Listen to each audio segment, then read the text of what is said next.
Assalamualaikum warahmatullahi wabarakatuh. Sobat RH sekalian, jumpa lagi kita di channel yang keren ini. Keren cadas.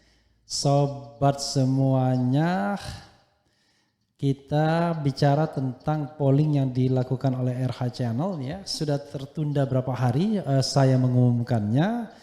Tapi yang jelas votes-nya atau suaranya sudah lebih dari 100.000 sebagaimana persyaratan yang saya gariskan ya, minimum requirement-nya harus minimal 100.000 dan ini 116.000 karena sempat delay juga. Ini terkait dengan kepuasan terhadap presiden atau kinerja pemerintahan Presiden Jokowi.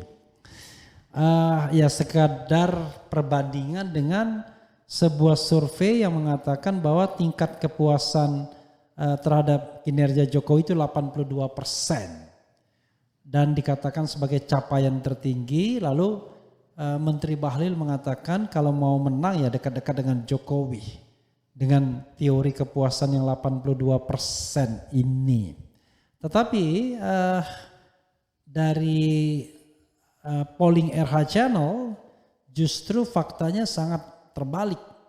Di RH Channel dengan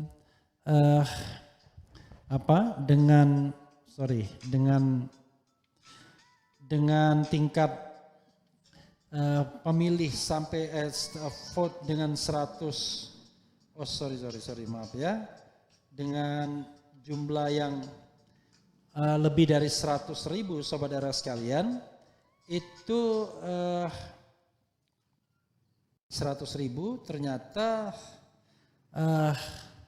yang merasa tidak puas itu sampai 89%. Yang puas hanya 11% saja dan yang votes atau suaranya itu 116.000 ya. Jadi bukan 1.200 tapi 116.000. Jadi sekedar perbandingan saja sobat era sekalian, karena ada berita misalnya survei LSI kepuasan Jokowi 82%, capaian tertinggi kinerja presiden. Coba kita lihat ya. Jadi tingkat kepuasan kinerja Presiden Joko Widodo mengalami kenaikan menjadi 82% dalam survei Lembaga Survei Indonesia pada April 2023. Angka ini merupakan kepuasan kinerja tertinggi kepada Jokowi selama menjadi presiden. LSI melakukan survei pada 12-17 April 2023. Populasi survei adalah warga negara Indonesia yang memiliki hak pilih atau usia 17 tahun ke atas. Survei menggunakan metode multi-stage random sampling dari 1.220 responden. Margin of error survei adalah lebih kurang 2,9 pada tingkat kepercayaan 95%. Wawancara dilakukan dengan cara tatap muka. Direktur Eksekutif LSI Jayadi Hanin menyebut kinerja Presiden Jokowi dinilai positif oleh 82 responden. Angka ini adalah penilaian tertinggi kepada Jokowi.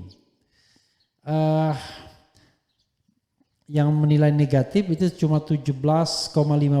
Jadi tampaknya ini dalam data LSI adalah capaian tertinggi kinerja Presiden. Penilaian positif tertinggi kinerja Presiden dari masyarakat, kata Jayadi.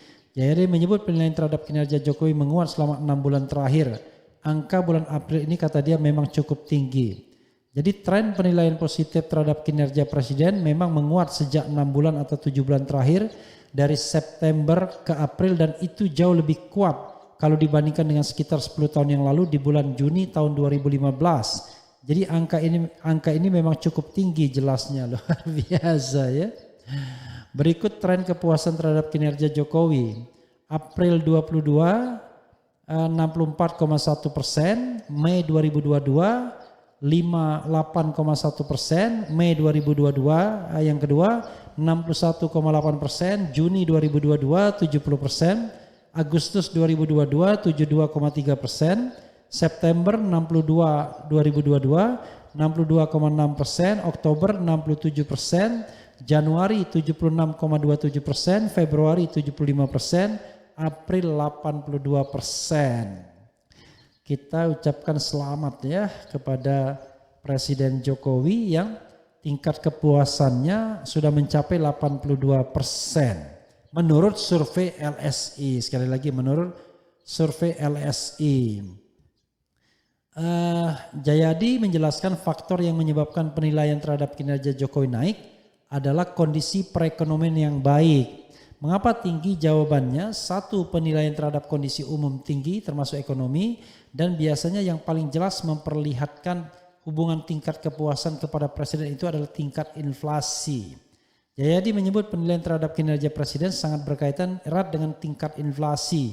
Jika inflasi naik, penilaian terhadap kinerja menurun. Dia kemudian mencontohkan era pemerintahan SBY. Apa paham ya masyarakat bawah dengan inflasi itu ya? I don't know exactly.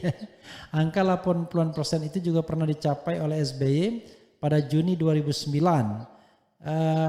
Yaitu kisarannya 85%.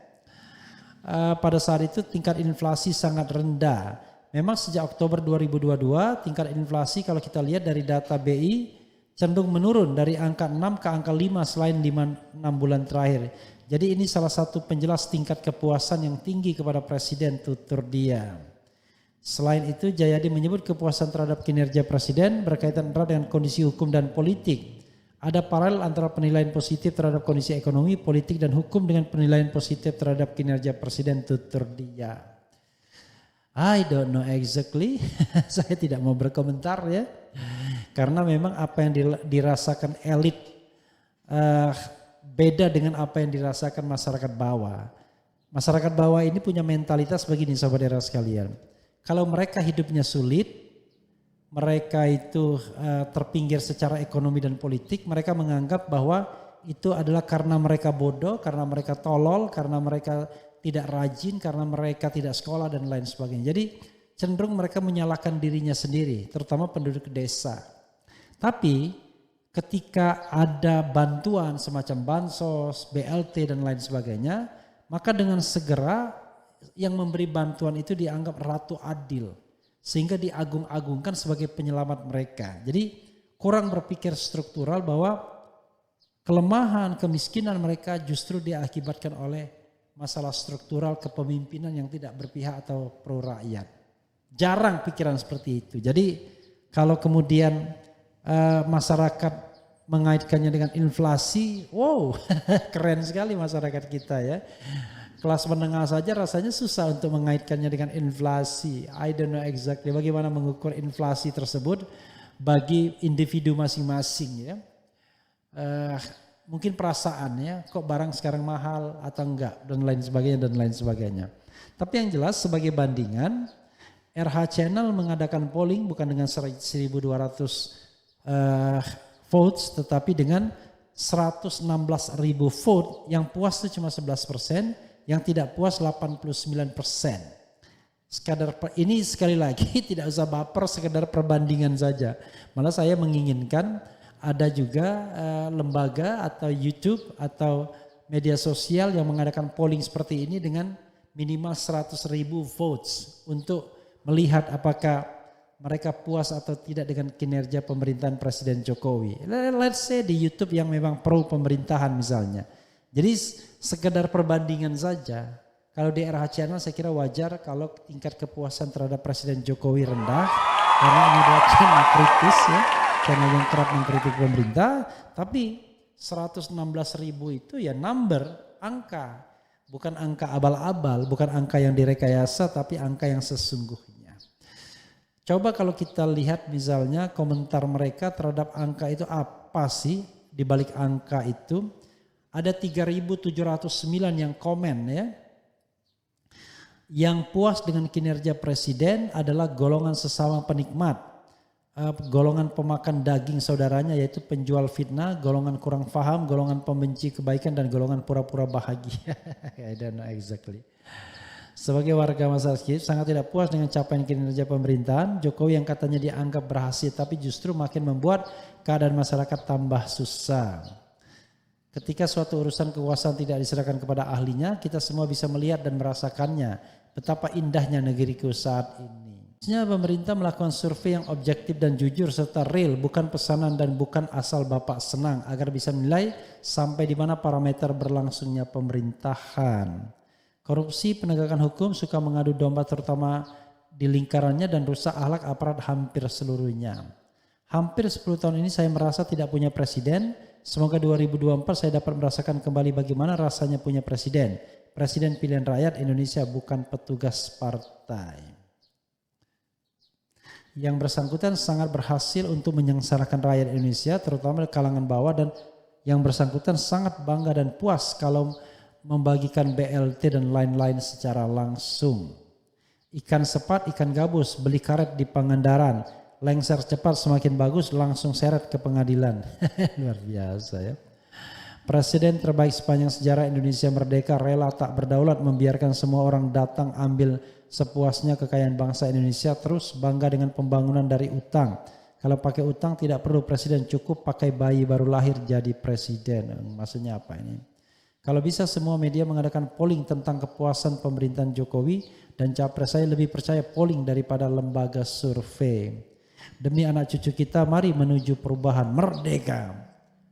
Jutaan rakyat Indonesia membutuhkan pemimpin yang jujur dan amanah. Rakyat butuh hidup sejahtera, dan pemborosan APBN masih tinggi karena ketidakjujuran pemimpin partai yang merecoki eksekutif. Bang Refli sering-sering bikin polling ya, supaya masyarakat makin cerdas dengan informasi yang disampaikan secara aktual dan faktual. Assalamualaikum Bang RH, semoga sehat selalu. Bukan saja tidak puas lagi, tapi sangat mengecewakan dan melukai hati rakyat. Untuk kedepannya pintar-pintar memilih pemimpin. Kami sebagai petani begitu terasa biaya pertanian sangatlah besar. Setelah panen raya harga langsung turun, sedangkan subsidi dikurangi 50%. Ya saudara sekalian, itu saja ya. Sudah hampir itu masalahnya. Dan survei itu ya dengan responden 1.200, oke lah, metodenya ilmiah, representatif, sokol begitu. Tapi polling ini juga tidak kecil numbernya, diikuti oleh 116.000 vote. Mudah-mudahan bisa mengena sebagai perbandingan. Dan angkanya memang berbanding terbalik. Kalau di sana 82% puas, di sini 89% tidak puas. Sekali lagi dari 116.000 orang. Oke, itu saja sobat era sekalian. Wassalamualaikum warahmatullahi wabarakatuh. Cie.